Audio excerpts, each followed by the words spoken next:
अय काय बघतोय रे? हा, कुठं राहतो तू? कुठं राहतो? कुठं म्हणजे इथं हॉस्टेलला राहतोय.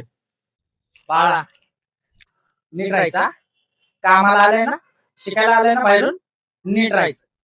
नाहीतर आहे ना, ताणून मारेल. कळलं का? मी पण काय कमी नाही.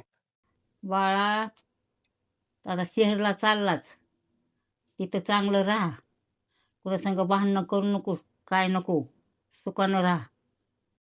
भाऊ सॉरी, चुकी आमची झाली. आमचंच धडक लागलं. सॉरी भाऊ. ए अरे, आपली कुठं चुकी आहे? त्यांचाच धक्का लागलाय आपल्याला. नाही रे भाऊ, सॉरी. आपली चुकी आहे. आपली चुकी आहे. राहू दे, चल भाऊ. चला निघा निघा, लायकीत राहायचं. कळलं का? नाही तर पळू पळू मारीन दोघांना.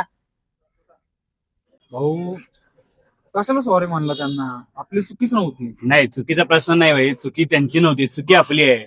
आपण गाव सोडून इथं कमावायला आलोय. हे बघ सुशांत, तिने आई बाबाच्या जीवावर जगतात. आपल्याला कुटुंबाची जबाबदारी आहे. त्याच्यामुळं काही गोष्टींकडे दुर्लक्ष करावं लागतं.